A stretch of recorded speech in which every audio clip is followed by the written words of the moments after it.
all of my fire alarms are slowly dying. So I had to buy like 15 of them, I think, because like it just every day, just a random one would start going off. Why do you have 15 fire alarms? Your house isn't that Uh, big. one, yeah, I don't know, just for the hallways, bedrooms, common areas, kitchen. Yeah, maybe it's not 15, maybe Hmm. it's 12. I can't remember. Yeah, I think it's 12. Ultimate flex. I had to buy 15 fire alarms. Hello, my friends. Thank you for joining us for the PEBCAK Podcast, a weekly information security show featuring some all-around good people. It is week 4 of 2025. I'm Chris Louie, and it's been 2 years since I dislocated and relocated my shoulder. With me, I have my co-host Duke Silver, who just co-presented with me on a company webinar. Too much Chris in one day. I don't know what to tell you guys. I'm thinking about dislocating your shoulder again. I'm just gonna send you flying down the. Were you in Lake Tahoe on a ski thing? Yep, you Sled? remember. Yep, Yeah, you remember. I do. That was the situation. So did you reset it again quickly, or did you have to go to the doctor to get it reset? It actually reset by itself. So I was sliding down the hill because I fell. I was sliding down the hill, heard a pop, and then I felt a pop, and then it was back. It was fine. It was like really sore for like 2 months after, but it popped itself back in place. It was Lucky. really, yeah, it was really pathetic. It was like watching Biden fall upstairs. It was like kind of anticlimactic watching that video. You're like, oh, what happened? You really hurt yourself doing that? My That's wife crazy. laughing the whole time, writhing in pain on Yeah. the ground. Well, you're lucky you didn't break a clavicle or injure it worse than that. So Double Yeah. groin Good. pull. Those are always Yeah. worse. That would have sucked. Yeah. Lucky I made it out. Barely. And we have Glenn Medina, who was in town last week, and I actually got to see him. Yeah, it was good seeing you, Chris. Always a great time to get together with one of my PEBCAK hosts. So it was good. Lucky enough I'm that so our mad you guys didn't calendars invite were me. in a row. Well, you know, Yeah. you must be present to win, Brian. You weren't even Oh. close. Yeah, you weren't even in the state, Brian. Oh, okay. We will I Forgiven. think, yeah. have to get together for our security summit. Then we'll be all together Yes. again. There you go. No guests this week, just us hosts. I think next week we're probably going to have to do the wrap on the January challenge, so we'll have to have Victor on for that. So we'll definitely get a guest next week because we need to talk about how we all did. We should get Or the we other can have- guys. We should get the yeah. other guys on as well, if they can make it. Like Oh, yeah, 20 people like- on the podcast. yeah, That would be right. great. No, bad for TV. That reminds me, I have to sum it all up. Because I was thinking, like, just like, oh, these are the lists of the people that did well, but there's like some psychos that are like in the hundreds of miles of running. So, Yeah, Yeah. their It's challenge wild. should have been 150. Yeah. Right? Yeah. So- Combined, we have decades of information security experience here, not just to educate, but to entertain. We've got 4 awesome stories for this week, so sit back, relax, and enjoy the show. This week, we're going to talk about TikTok getting banned, then unbanned, GM getting their hand slapped, for our third topic, a scam victim sues a bank, and close with only child talk. For our first topic, if you're a user of the social media app TikTok, first of all, I feel sorry for you. But you may have noticed over the weekend that an error message popped up saying the app is now banned in the US and would not operate.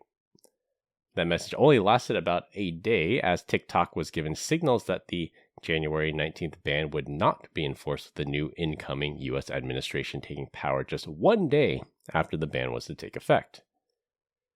TikTok was keen on singling out President Trump as the one who got it done, and made a pledge not to punish or fine them for not divesting from their parent company ByteDance by the deadline. President Trump signed an executive order extending the deadline by 90 days to find a new buyer for the app. Other Chinese-owned social media apps like RedNote gained popularity in the days leading up to the ban. TikTok parent company ByteDance unironically repeatedly mentioned in messages in the app and on their social media platforms that the ban was a strike against free speech. Now, this coming from a country that does not reciprocate, and they ban apps like Facebook, X, and Google because they will not censor their user speech. Pot calling the kettle black there, right? hey, they know their audience, right? Yeah, no kidding. Was anyone so like when the ban was to go into effect? I kind of felt like they were going to do some like next level stuff on like border routers going out to outside the borders of the U.S. and blocking it, but instead it was like TikTok's like, oh, we're banned, so we're just gonna modify our app to geolocate you and put up a sorry message. I was kind of surprised that they did self-governance. I thought they'd go out blazing, like, we're not going to do this. You block us. So we didn't have a great wall of the U.S. blocking the traffic over there? Like DNS hold their traffic? I did not see that. Did you? No. I think the thought process was they need to self-regulate, show that they're the good guys in this, because they knew that once Trump came in, he would lift the ban. So if they agitated the U.S. at all, they'd get a bunch of pushback. So they just played nice. Trump came in, signed the EO, and then now they have 90 days to find a buyer. Yeah. Well, one of my... Go ahead, Brian. I was going to say, one of my daughters is on TikTok that does not live at the house. And she's like, mine's not down, it's still up. I was like, close the app and refresh it. Like, it turns out they actually preemptively store a ton of videos on there. So even though there was no connectivity, eventually, I think it was like 8 or 9 videos. Then she got the ban page. Yeah, that's like a caching issue. That message. You saw You saw the message from my daughter. I was cracking up. Yeah. And then my other what did it say said, again? You sent it in the group chat. Oh. Yeah. Basically, she was like, "Oh no, what am I gonna do?" And I'm like, "Study, sweetheart. Go out there and be productive." Yeah. Use X. It's so funny. My daughter, who is not on TikTok, like, I want to say like Thursday last week when I think I was traveling, I got a notification that she wanted to download an app, and it was Red Note, and I didn't even have to click on it to know that this is bad news. Like, it's literally got Chinese handwriting on it or something. I was like, deny. And she's like, Dad knows everything. I'm like, no, I just saw like something weird. You could tell, yeah. And Red call Note. it Red Note. It's got Chinese writing on it. Like the flag. Yeah. Pretty much. Oh my gosh. Red Note is literally owned by the CCP. Well, to be fair, it's operated out of Shanghai because ByteDance technically headquartered in Singapore, even though the CCP obviously runs it. But Red Note they're not even hiding it. It's a Chinese-owned app. Damn. Now they got it out there. I will say, for Gen Z, like, it was the world came to a screeching end. Like, my daughter was like, she's like, I can't believe it actually happened. My friends, X, Y, and Z, they're just like, we don't know what to do. We're just like, we're trying to use Instagram Reels, and it's just not the same. I was like, wow, man, people are like fiending over here. This is wild. It's a sign of I thought addiction. this was already closed out. And Trump had initiated the sell of this over 4 years ago. Was that not? Am I incorrect in that? What's the history? No, you're 100%. That was 100% correct. Yeah, I think it was maybe not 2020, maybe 2018, somewhere around there. Trump said, yeah, you got to sell or divest. And then all the Democrats opposed it because of, you can insert your reason if it's TDS or they really think that this wasn't a good idea for America. But basically both sides flip-flop. Trump is now pro TikTok and the Democrats are anti-TikTok. They just did a 180. Both sides did a 180. Wow. Yeah. But it's one of those things, right? Like, on one hand, you don't want U.S. clear government overreach to ban anything, right? Because that's this freedom of speech. They're absolutely correct. That's exactly what's going on. But if they are going to do it, they need to show us some evidence. And I think the problem that they have is the burden of evidence, right? Because from everything I've set up, like, what they're sending out is encrypted. And unless you're one of these geeks that knows how to reverse engineer an iOS app and then somehow man in the middle of that stuff, we don't really know what's in there. But if it really is that giant of a security concern, the U.S. needs to own up to it. But then it's like a whole other bag of worms, right? Because then you'd be like, oh, you guys know how to break encryption at line rate without a trusted cert. Like, how are you guys doing that? But you know who does know, right? I mean, it's on the Apple approved list of apps. So Apple themselves should know what it is, right? They can't don't know say what's they being don't sent know. in there. It's in their app. Yeah, it's in their app They do code store. review. I know they do code review for malware, but I don't think they code review for security. Like, because you don't know if they're doing keystrokes and microphone because and TikTok, pictures and all that stuff. by the nature of the app itself, it has access to your camera, it has access to your microphone, it has access to your photos, it has access to your contacts. Like, that's just the way the app works. Yeah. And now it's up to us as civilians to figure out, is my microphone being turned on without my consent? Is my camera being turned on without my consent? And that's that's a high bar for your average person to try and figure out. Yeah. Without actually explicitly looking at the source code and say, yep, there's the backdoor right there. Did I tell you guys about the home automation app and the level of detail it gives me? Yeah. On the podcast or no? Yeah. You did. I think it was when Locke was on. You're saying that it's really surprising how much data it collects on you and it knows about you. Yeah, focus, right? Like when you go into like a work call or do not disturb, the phone gets plugged in. Like I keep going down this rabbit hole. I'm like, God, man, there's a lot of information in here. It's like Splunk for your personal life. Yeah, it's terrible, terrifying. But yeah, I think if they really want to ban it, then show us some evidence that there's something wonky going on right here. Yeah. If not, then I don't think you really have a leg to stand on. We know that TikTok has spied on employees and journalists.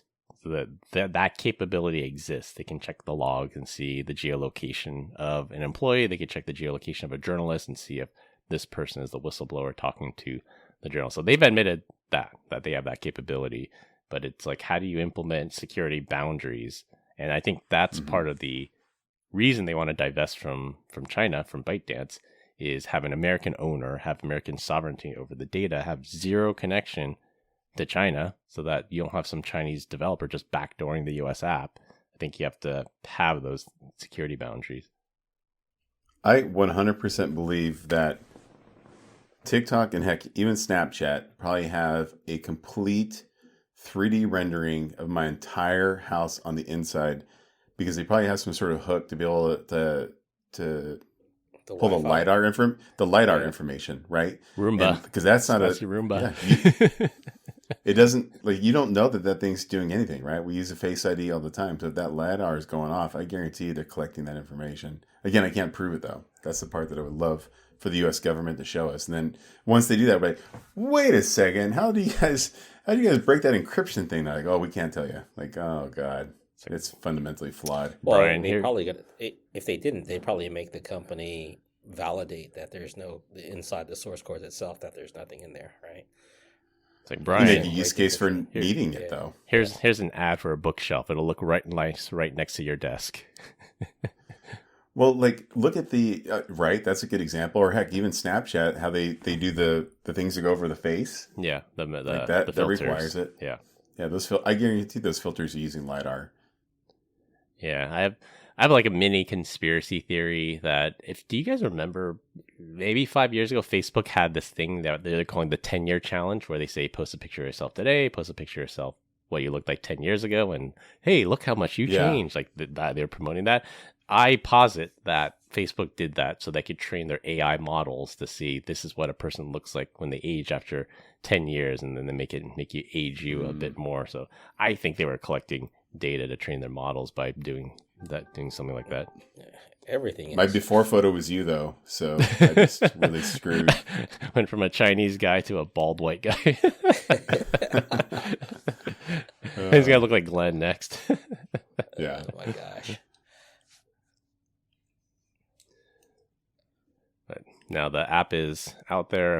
A couple of people offered to buy it. I think Elon threw his name in the hat. Mr. Beast offered to buy it.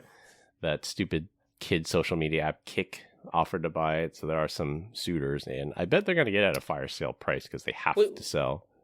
What happened to the original one? Wasn't it like Walmart was in there? I think even Oracle was in there too. Yeah, so Oracle is their US-based cloud hosting provider already. Oracle could buy them. Walmart was in the mix a couple of years ago, but maybe Mr. Beast will own them. Why don't we just buy it, guys? Yeah. Like, think of a quick retirement. We already know it's cash flow positive, right? Yeah, at least we think. Get that financing for that $35 to $50 billion they're going to ask for it. Oh my God, is that how much it's actually worth? I think ByteDance as a whole on the private market, well, from what I've heard, I think based off the last round, it's somewhere between 100 and 150 billion just for ByteDance total, and then TikTok would probably be like half-ish of that. My luck, we'd buy it and finance the whole thing, and then the U.S. government's like, we just want it to go away entirely. Now that you're a citizen, just nuke it. We're going to lock you up until then. You're like, damn it. We just need to come up with the next platform that can compete. Yeah. Yeah. Once you figure that out, we'll secure some funding. And I'll be the first SE of the company. And just got to cater to the dumbest person on earth, and then that's how you come up with TikTok. Yeah. Maybe it's a combination of augmented reality inside of videos, that content that you're creating. So interactive AI video. Got to combine that with the metaverse. We'll all wear the goggles and then meet in the metaverse. Yeah. My wife just texted me. She goes, "I hear you being mean to Chris." My wife actually listened to a couple episodes. I guess now that she drives the Tesla around, it's got the Spotify app built in and it just has the big PEBCAK logo. So she's actually been listening to it. And I think it was one of the bonus episodes. And she was telling me, like, Brian is really mean to Victor. Like, oh my gosh. I'm really mean to everyone, and it's my love language. It's how I let you guys know that I That's basically what I told her. I'm like, oh, yeah, Brian's really mean on the show, violence. But like through our group chat, we all torment Brian through the group chat too. So we give it back as much as he gives it out. So it all balances in the end. Have you seen this barbecue meme video of Brian? jerk? Have you seen this meme of Brian? The Brian Deach barbecue. Yeah. All right.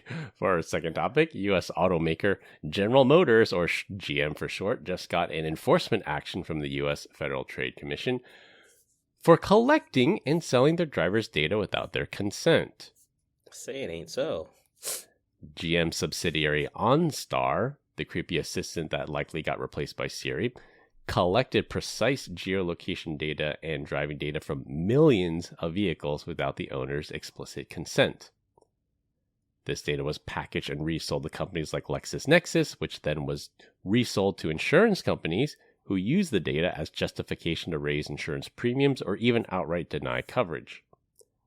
GM is now banned from sharing any user data for 5 years, requires explicit opt-in consent before they can collect data, must allow consumers an easy way to access and delete their data, give an easy method to disable data collection, and more.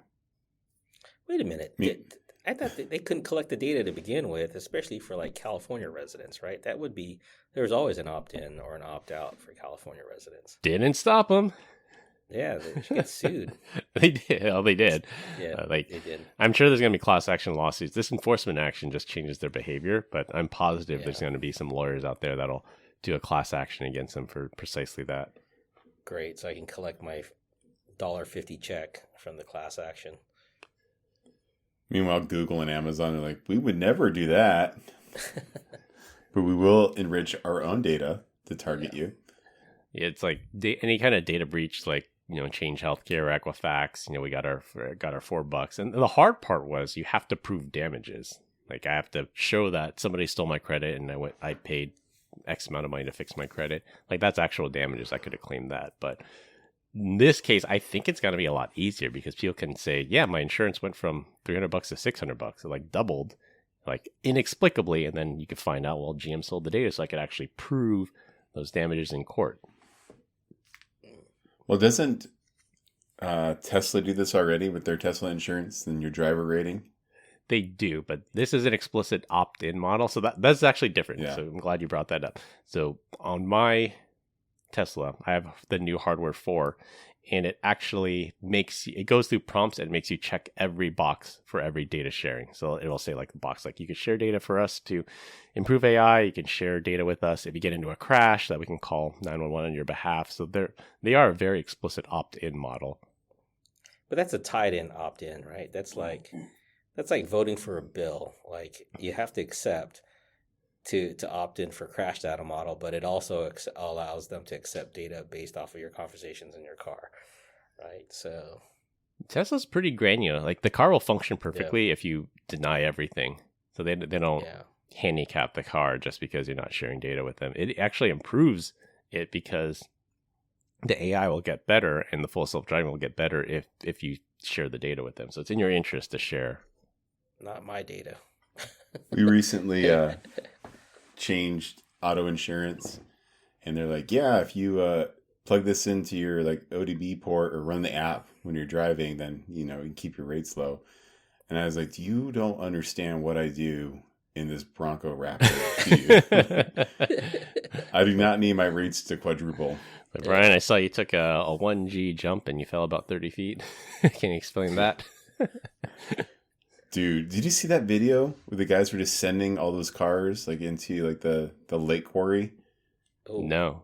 Mm-mm. Please share. Oh that. my gosh, I was so pissed I wasn't invited. But it looked like obviously the drivers were not in the vehicle, but they're just sending it like I don't know, probably 200-300 feet, and the cars are just crashing. It was amazing. But the Toyota Hilux just kept driving on, right? Just flipped over and a little bit of gas. Rub some dirt on it. Yeah. yeah. They actually showed that. I don't know if you've ever seen that commercial for Toyota. They pushed a Toyota Tacoma or pickup off a cliff. It landed. They uprighted it and then they drove it away. And that was like the best commercial for Toyota ever. Back in the 80s, right? Yeah, it was a red Toyota Tacoma. Yeah, that was awesome.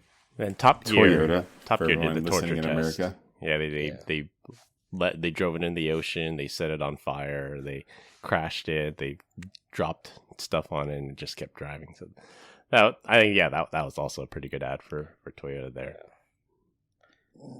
It's the terrorist car of choice. Exactly. Like there's no better endorsement than the Taliban and ISIS. Like when they need a rugged vehicle that can outrun the U.S. government and other militaries, and that's their vehicle of choice.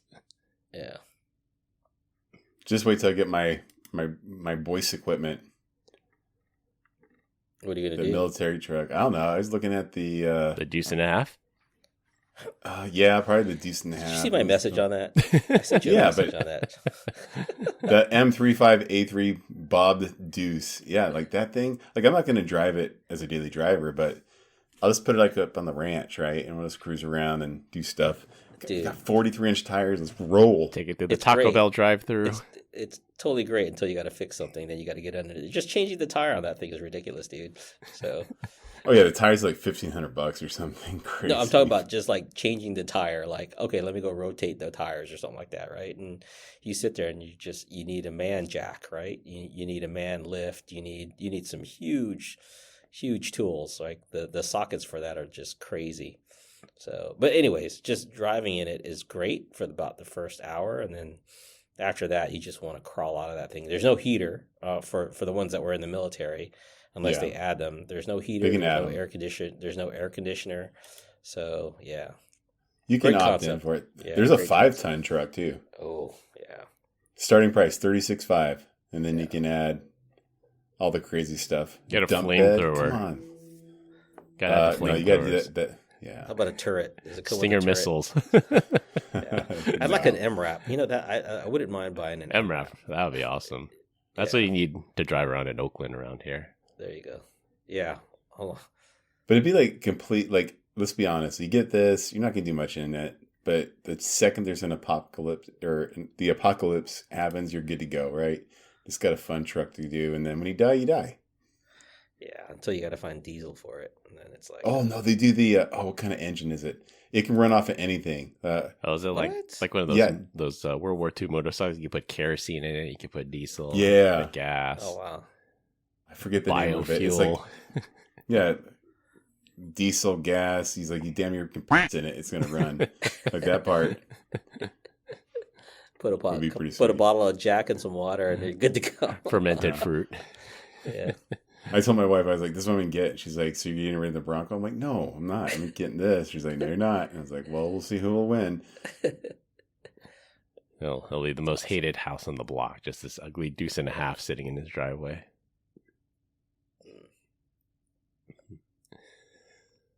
For our third topic, a California man is suing 3 banks for turning a blind eye to a so-called pig butchering scam that he fell victim to.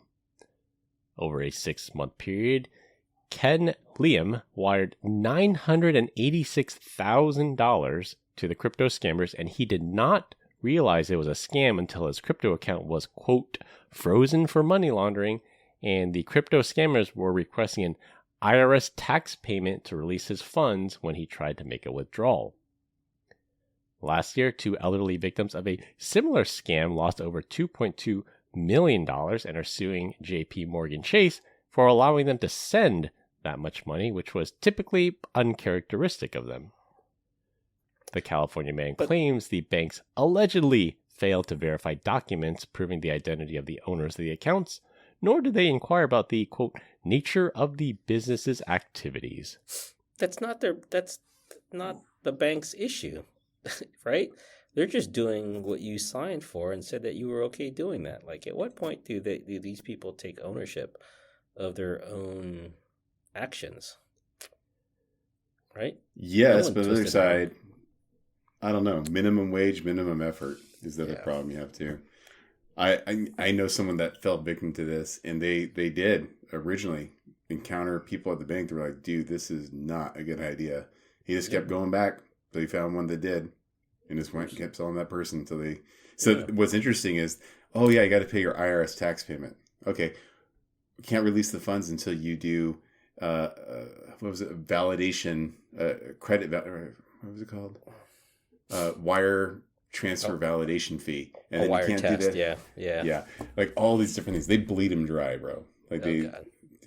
Yeah, that's definitely the sad thing. And even when banks have that, because they are trained, like bank tellers are trained to look out for scams. So I'm sure there was resistance at somewhere along the way if you're wiring tons of money, and the scammers will actually coach you. They'll specifically say, tell them this is for an apartment renovation. Tell them you're dealing with a contractor that only accepts cash. And then you withdraw large amounts of cash, because it is very uncharacteristic. Like, no one walks into a bank and says, I want 30 grand in cash. That's highly unusual unless you're in a business that deals with a lot of cash. But the scammers learn that, and then they coach you on how to get around those types of checks. It's insane. Crazy. You know, what's interesting is, I guess we can say that the bank, I don't know if I guess it would be a good thing. Very similar thing happened where the customer did a wire transfer, and then, smaller amount, not $986,000. I think it was more like, I don't know, $10,000 or $12,000. And the bank in question was USAA. Called them, questioned it, and even though it was a wire transfer, they were somehow able to recover the funds. And it does make me wonder, it's because you're USAA or whatever. But they ended up holding his money, and then they fired him as a customer. He was just deemed too risky. Yeah, I can see that. They don't want to get sued. And there's some kind of, I forget what it's called, but there's some kind of financial cooperation with other countries to specifically stop things like crypto scams, and BEC would be the other one. Business email compromise would be the other one. And when I talk with FBI special agents that are in charge of cybercrime, they say, yeah, if you report a loss within 48 hours, like, we have an 80% chance of getting that money back. Anything after that, it drops precipitously, because I guess the banks in the chain of custody, they hold on to the money, or they put a hold on it, or they stop these people from moving this money around, or they can easily claw it back if it's reported within that first 48 hours. So it's vital that that's report that immediately. Pretty incredible. Everyone should know that. Every one of these articles on pig butchering should lead with that. If you have a family or loved one that is giving money away or has done so in the last 48 hours, please report it. Yeah. That's good to know, though. Yeah, the BEC still, actually, last year, as of last 2023, the last year that we have full years worth of data on, they said pig butchering overtook BEC scams, so crypto investment type scams overtook BEC, but it's still, like, you do crypto scams plus BEC. That's like 90% of cybercrime out there. Like, ransomware pales in comparison to these two, and if you can contact the bank within 48 hours, you have a good chance of getting that money back. How does pig butchering start? Do you guys know? Is it a phishing? It's those stupid text Usually messages text we get. message. Yeah, it's like, hey, I'm in town. You want to have lunch? And you say, oh, sorry, wrong number. You're trying to reach. You're trying to reach. Gotcha. Chris. Like, this is Glenn. And then like, oh, well, while I have you on the phone, let me tell you about this scam I have, or this investment I have. And Gotcha. like, Yeah, it's never a scam that they have. Yeah. That's typically how it starts. And then they said, oh, I'm in town. And they take a selfie, and then they're dripping in like Louis Vuitton and Gucci. And like, hey, do you want to dress like me? Like, I got this guy that can hook you up. Like, we have really good returns. And like, oh, tell me more. And then they got you on the hook. And then Yeah, it just goes from there. But Yeah. You've seen the funny responses that we've had. Right? Yeah. So, I send those to the group chat. I just killed my wife in the backyard. Burying her now. What's up? Dude, for all the things Reddit is and isn't, they actually have a pretty good, I don't know if it's pretty good, people that share stories of like where they've been compromised like that. And I was going through one particular one, and like the level of effort that they put forth, like they literally have a woman that will get on FaceTime or Google Chat with you and tell the story to you and make it seem so realistic. But it's like, everyone's like, wait a second, that's the girl I talked to. Wait a second, that's the exact same story she told me. Yeah, they have a whole platform, right? It's like a whole hotel complex with different rooms of people. Pretty much, yeah. It's a compound. It's not like a I wouldn't say it's hospitality. It's a compound, because a lot of these people, unfortunately, the sad truth of it, these scammers, they're not somebody like living large and getting to spend their spoils. Like, they are literally kidnapped or human trafficked to these countries and say, your quota is $5,000 a day. You got to bring me $5,000 a day, or the beatings will continue. Like, it's That's crazy. Well, the models are shipped in, though, right? Because the models just have to get online, or maybe they're doing part of that as well. They're probably human trafficked too. So they human traffic these good-looking women and say, well, because you try to delay. So you say, oh, my camera's broken, or I don't look good. Like, let's call later. But if someone really, really keeps pushing, then they give the phone to like one of these good-looking women and say, hello, yeah, it's really me, Natalia. Like I'm me. Why wouldn't you believe it's me? Yeah, crazy. Wasn't it Cody last week that said there was like a Bitcoin wallet that could trace that was showing like deposits of like $50,000 a day? Yeah. So everything's public. It's on the blockchain. Like, if you can figure out which wallet these scammers use, they usually use a different wallet for every victim because wallets are so disposable. And then to throw in there some money laundering services, it makes it harder to track. But I mean, it is immensely profitable. It overtook BEC as the cause of most financial loss for consumers or customers, companies. We're so dumb to have morals. We could be punkin' fools. Yeah, I mean, they've had some major takedowns. I would say, yeah, like they've raided some of these. I think Cambodia is a big one because the government's very unstable there, and it's easy to human traffic people from China into Cambodia. But if it's one thing China is good at, it's actually getting their citizens back. So they did these raids on these call centers in Cambodia. They got their people back. So love them or hate them as a dictatorship, like they at least somewhat take care of their people. Yeah. At what cost, though? Do you come back and you have to like lick floors clean? Like, ugh, I don't know about this. It's like, this is a debit to your social credit score. Like, you owe us for this one. Yeah. Like, you'll pay off your debt by marching propaganda for the CCP or searching for pictures of Winnie the Pooh and scrubbing them from the Chinese internet. All right, for our last topic, and it'll be a rotating topic every week. This week, we're going to talk about what is a dead giveaway that someone is an only child. And I thought this might be interesting. Like, the three of us, we're not only children, and our kids are not only children, but I do know some only child people. And I was reading through some of the responses to this. I'm like, that's actually very true. So I'll open with the first one, which is an only child is incredibly good at talking to adults. And I've seen this with my daughter's friend is an only child. And I feel like she talks better to my wife and I than she talks better to her peers, because only children are used to only just talking to their parents and talking to adults. Like, they have no one else to talk to. So I think they relate better to parents. Yeah, I feel like they relate better, but at the same time, like, that same kid is debating politics at Thanksgiving. You know what I mean? Like, they're like running for Senate. Like, it's like, dude, you're 8 years old. No one cares about what you think about JFK, bro. Come on. Yeah. I agree with you on that one. Yeah, I got one. They dress like their parents and the generation of their parents. I guess that's true because the parents buy them their clothes, or they model after their parents because they don't have other peers to model. Yeah, my wife's niece only child, and she's got older parents, and she dresses like an older person. So Yeah, they have to mature at a faster pace too. until, of course, as of late, she's met my kids, and my kids are like, "Oh, let's go shopping," and it's like, "Uh-oh." Yeah, Now, and then it's a different issue, right? So right.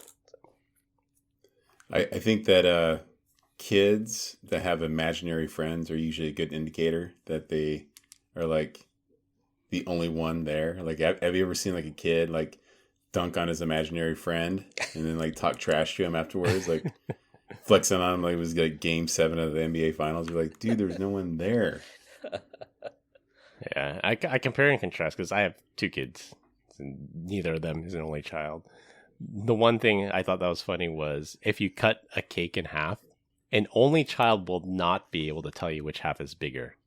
But that is true with my kids, because if I cut a cake in half, one will say, "I want that one. That one's bigger." Like they'll immediately be able to tell. they've never had to argue. They have Had to daughter. argue, but they want what's theirs. And the other sort of related to that is, I remember one time I was making these snack boxes for the kids. I was divvying out potato chips, and one of my kids, I won't say which, but one of my kids walked up to me and said, "I want to count the chips to make sure you put the same amount in each of our boxes." That's the oldest one for sure. That's the girl. I didn't say it. That's totally a thing an oldest would say. Oh yeah. But an only child wouldn't care, because like one snack box, you get the whole bag pretty much. Yeah. One time we were on a road trip and my wife was like straight grubbing on like some Cheetos, and she has her hand like she like looking at it. It's got all the Cheeto dust on there. And then all you hear from the back row of the minivan is, "I'll lick them." I was like, what? I'm not going to say which dollar that was. It's like food's so scarce in the Deech minivan that they just had to resort to licking Cheeto dust. Yeah, yeah. So another thing that I've noticed with some of my kids' friends that are only children, they eat food leisurely, like they take their time. And I think it's because growing up in a household with siblings, like it's first come, first serve. Like if you take your time, the food's going to be gone. You're not getting seconds because it's just going to kind of get eaten up. But if you're an only child and there's no competition, like, well, I'll take my time. There's no reason to eat fast. It's not a survival mechanism. Yeah. Yeah. What do you think about the concept of sharing? Do you think they're good at sharing or bad at sharing? Terrible at sharing. Yeah, terrible at sharing. In my experience, they're not good at sharing. Yeah. And that's something that's never had to do. Yeah. Pretty spoiled too, right? I mean, Typically, yes. Yes. Growing up, I had classmates that were only children, and they were spoiled. Yeah, but your kids are spoiled regardless. Anyway. Both of yours. I discipline them. Yeah. We make them duke it out. But the conflict resolution, I think, is something that my kids excel at that single children would not. And it's the law of the playground. Like if you get into a spat, you got to sort this out yourself and figure it out. You have to self-regulate. Like, mommy and daddy, we're not going to be able to fight your fights for you forever. Like, you've got to figure this out. Yeah, look at you. You're teaching your kids how to fight already. Exactly, yeah. So conflict resolution, I think, is good better with siblings, not as good with only children. I keep thinking you say OnlyFans. I'm like, ugh, mine is in the gutter. I feel like those type of kids are exceptional at board games. Like I was like around one. I was like, yeah, let's play some, checkers. Like, how about chess? I'm like 46. I don't even know how to play that. You do? Get the hell out of here, psycho. It's chess, not checkers. Another one here. This applies to my daughter's dance troupe. Only children will despise group punishments. And I think I know why, is because like when we're dishing out justice in the Louis household, it's, well, you started it, you did this, like you both get punished. Like it's expected, like if you misbehave, and there's shared blame to go around, that there is a group punishment involved, like no TV for anybody or no dessert for anybody. But I think when An only child is punished that way because, like in dance class, if they screw around, then it's like, well, everybody drop and give me 10 push-ups, or everybody, sit on the wall and think about it for 10 minutes. It's the only children that think that's immensely unfair, whereas the kids with siblings are like, yeah, we get it. What do you think? I mean, listeners that are out there, are you agreeing with this? I got to ask. So I can go both ways on some of them. We know you can go both ways. I also feel that only solo kids, whatever you want to call it, like only child, they throw the biggest fits. They're monsters when they don't get their way. Yeah, I think that lends into being spoiled, that they're used to getting their way. When they don't get their way, then we have big problems, big feelings, big problems. Now, I'm going to say this is probably be controversial, but if I'm in a store and a kid is like acting like a fool, I want to spank the parent. Because I'm like, what the hell are you doing wrong? You got to thought I was going to say the kid. I'm not going to hit someone else's kid, but I do dabble in the idea of spanking the parent just to like let them know this is unacceptable. Yeah. Beating the crap out of them. Have you ever thought about that? Like spanking the parent? Like, what the hell is wrong with you, dude? I have. Like, I vividly remember this example. There was this kid at my kid's swim school. He was, call it 8. Like, so he was old enough to know, and he was eating like a bag of chips. And the mom's just there, like, on her phone. This kid just drops, like, a chip. And then he just walks over, he just steps on it. And now, that instead of picking up the chip and throwing it away, now there's just a bunch of crumbs on the floor. And he does it again. He drops a chip, and then he just looks at it. And then he just steps on it and crunch. And then now there's just this gigantic mess on the floor. The mom doesn't care. Kid obviously doesn't care. And I wasn't as upset with the kid as I was with the mom at that point. And there were some choice words I could have used in that moment, but it's like, well, I got to see these people every week. Got to stay civil. We'll let them clean up this mess. Now, some people need correction on the spot. And at that time, the parent needed that correction. If it's egregious, I agree. So if it's egregious, I will. Like there is, there's time like a kid threw a shoe and hit my son in the mouth and gave him a bloody lip. And I just like street march. I found the parent and march up to him like, oh, look what your kid did. And I gave the kid a little bit of a verbal lashing. And the parent, to their credit, was very apologetic. Like this parent had like five kids. I don't know if they were all of her kids, but she was responsible for like 5. I was like, I'm so sorry about this, and made him apologize. So I'm like, yeah, we can come to agreement. But if there were some fighting words, I would not have been afraid to throw down in that instance. You would not have been afraid to fight a woman? Is that what I just heard? Exactly. A woman of five children, yeah. Yeah. Beat down coming. Gotta regulate. Louis. Gotta regulate. Yeah. All right, and then I guess the last one for me, we've been kind of saying something negative. One of the positive things about being an only child, they are incredibly self-sufficient. Like they've had to operate that way. They had to entertain themselves. They've had to find ways to deal with things by themselves. They are incredibly self-sufficient. Yeah, I would agree. I don't know that their intuition of like something scary happening is really going to be a good indicator. I think they'd be like, "Oh, look at the cool guy with the chainsaw," and then like next thing you know, body parts laying around. Like, oh yeah. I think that's just some kids are just oblivious in general. So natural selection, right? Yeah, right. My kids took multiple years of martial arts, and you look at them now like, why are you scared? You should know what to do. You've been doing it forever. I don't understand. Yeah, trusting. So, I think only children are very trusting. Sheltered. Yeah, and I think that's what I tell my kids.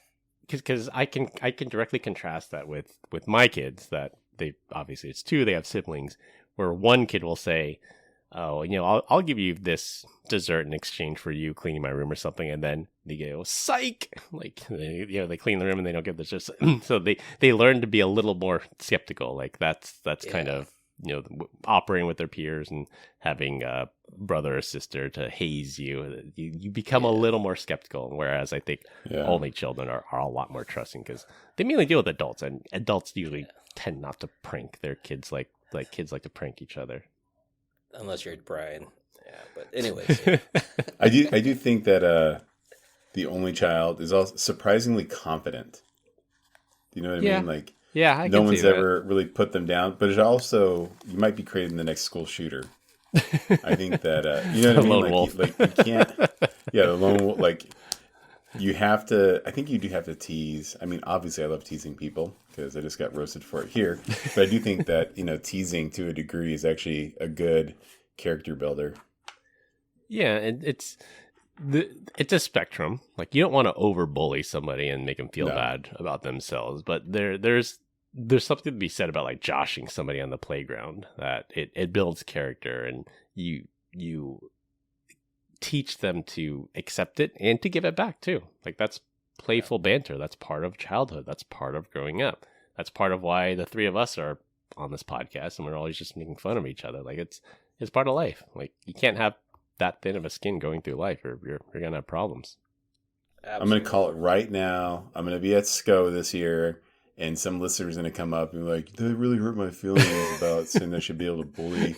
You understand what it's like being bullied your entire, and I'm like, dude, I do know. I was bullied. I get it. Like, but I guarantee you, like, he's going to come up. This is what's going to happen. I'm going to be minding my own business, and the next thing you know, 2 fingers in the chest, and there's going to be this conversation. You're a meanie head. And I was like, ugh, here we go. Don't bully the bully. I'm sorry in advance, guys. Yeah, I mean, and probably my final thought on this. It's what I want to teach my children, that you're going to encounter bullies throughout your life. 46 years old, we got a big bully on this show. Like, you're gonna encounter them wherever you are. You just gotta learn to accept it, and don't take it personally. Give it back, and just move on. Like, yeah, VDL, how do you handle it? You're a single child. You're an only child, right? He's not. He's not. Can you believe that? Yeah, no. He's not. He has a sibling. No way. No. Yeah. Brother, girl, sister. He has a sister. A sister. Yeah. Oh my gosh! Could you imagine VDL with long hair if it was actually he was supposed to? It's pretty much that, from what we understand. It's that more successful and fun. And fit, right? So Yeah. Yeah. Actually eats meat. I was trying to think, like, Here we are bullying. yeah. can we get a single child on the podcast to get their perspective? But I was thinking, like, I don't know anybody in our close circle, or even in our slightly extended circle, that's an only child. Yeah. I mean, it's more rare. Only children for our are generation, for sure. Like, the number of kids per birthing mother has been going down through the years. I think it's down to like 1.5 now, and it was like 3 just not that long ago. But only children are a lot more common for, I would say, my generation. Yeah. Or with my peers. All right, let's see what ChatGPT has to say. So, what do only children grow up to be, statistically speaking? Higher education attainment, higher income potential. No, what? I want to know their job. What jobs do they hold? What do you guys think? I bet you it's like PE teacher. Art history. Oh, no, leadership roles, managers, entrepreneurs, STEM careers. Okay, all right, lawyer, finance, business. This just sounds like everyone else. All right, whatever. Get bent. I'll have to find, I think there's a WSJ article that might have covered this, because I vaguely remember reading something like only children are better at leadership roles. Like you say, they're not as good as ICs because they don't work well as a team, but they can lead a team.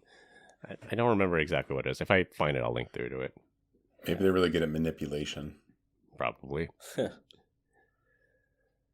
right, well, we continue to get great comments about our dad joke of the week. Dad joke of the week. This week, Brian's up. All right, Glenn. Yeah, don't get offended, Glenn. All right. Why don't skeletons fight each other? Why don't skeletons? Why is that, Brian?